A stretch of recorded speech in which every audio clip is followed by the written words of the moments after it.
So, what inspired you to start Keep It Real Foods? Well, I always loved to bake. My mom and I used to bake before I got diabetes, and then once I got diabetes, we changed our recipe. We heard that whole grains were better, and so I switched to whole grains, and then we dabbled with using artificial sweeteners, and we just loved to bake, and so it was always something that I enjoyed doing.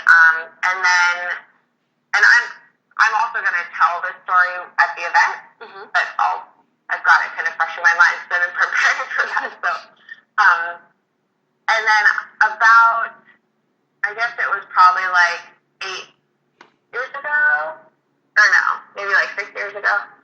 Like as an adult, I got more and more into cooking and into food, and once I had my own kitchen and stuff, I was baking a lot again, and decided to start a blog about whole grain baking.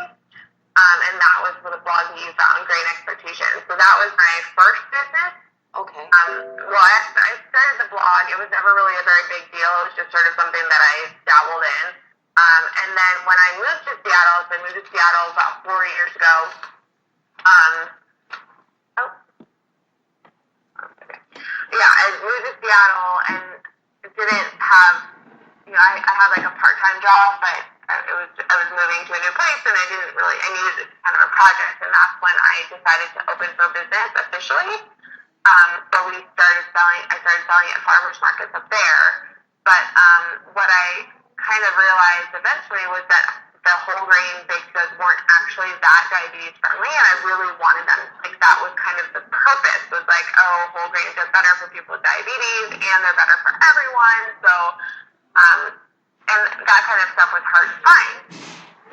So that's why I started that. But then eventually I kind of realized that the products that I liked the best and the products that were the best for my blood sugar levels were grain-free. And that's when I kind of came out with Keep It Real Food Company, switched to all grain-free products, and came up with the 6 products that we sell today. So take us to the process of like creating those 6 products, or if you have any new products, like what criteria did you use, or what sort of features or things in the product did you look for, and like your standards? Oh, it has to be, I don't know, the looks, the taste, anything, ingredients. Well, definitely now all of our products are grain-free and dairy-free, gluten-free, soy-free. But the biggest one was, and sugar. We don't use cane sugar for anything. We're all like sugar-free, although we do use certain types of sweeteners in some of them. And it was really important to me that we use real ingredients that are easy to understand from the get-go. So that instead of, like, I think there's a lot of, like, especially gluten-free bakeries out there that just basically try to make a gluten-free version of anything. So they'll say, okay, we need a pizza dough. Like, let's make a gluten-free version of pizza dough. And okay, we need a pie crust. We'll make they just try to make every possible baked good gluten-free. But that's not our model. Our model is like, okay, let's take the things that are important to us, which is grain-free, dairy-free, and diabetes-friendly, so low-glycemic, and easy to understand ingredients. And I think that's what differs us from the most gluten-free bakeries. They use all kinds of starches and weird stuff that you don't know what it is, just to try to come up with something. Whereas we're like, it's all about the ingredients for us, and then definitely like low-glycemic. And I have come up with all of those recipes myself, and like I'm kind of a guinea pig for them. I test them on myself and make sure that they're going to be more or less like that they're definitely low glycemic, diabetes friendly. Great. So obviously, having diabetes was a big inspiration and reason for starting it. Does having diabetes affect your day-to-day work in any way? Well, I talk about it a lot more now. It wasn't that I used to hide it from people, but it was just sort of something that I had and I dealt with, and like people, my close friends knew about it, but it wasn't something that I really talked to. And I went to diabetes camp, but outside of that, I didn't have any friends with it or anything, so I just kind of dealt with it on my own. But now I talk about it every day, and it's kind of become my like life purpose.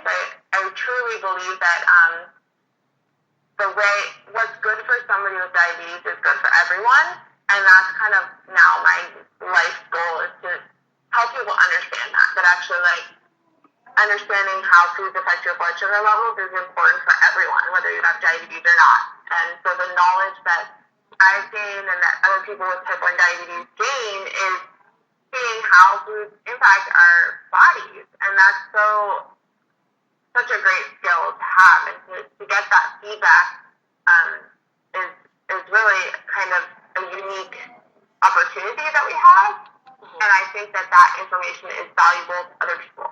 Wow. This ties in actually really well to my next question. So, what is the most rewarding part of your job? Well, I truly feel that we can change the world for the better through food.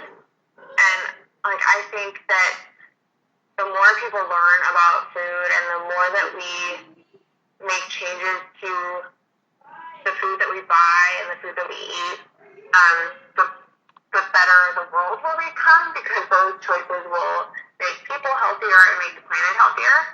And so even though having a business is really difficult, and there are a lot of things that I wish we could do that we just can't do yet, I do feel like I'm working towards making everybody healthier, making the world a better place, and that when people buy our stuff, they're voting for better food.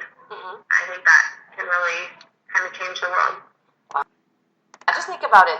This is kind of a personal thing. So what's your favorite snack for when your blood sugars are low? Well, I don't really, I'm a big fan of dark chocolate. Dark chocolate? I eat a lot of dark chocolate. Oh, yum. Okay. So, this month, as you know, it's Diabetes Awareness Month, and Carb DM is featuring local heroes, of which I think you're one. So my last question to you is, who is your diabetes hero? Is there anyone who's affected your life, or like who you look up to in the diabetes community? A doctor, maybe? I don't know. Your family, your parents, anything, anyone?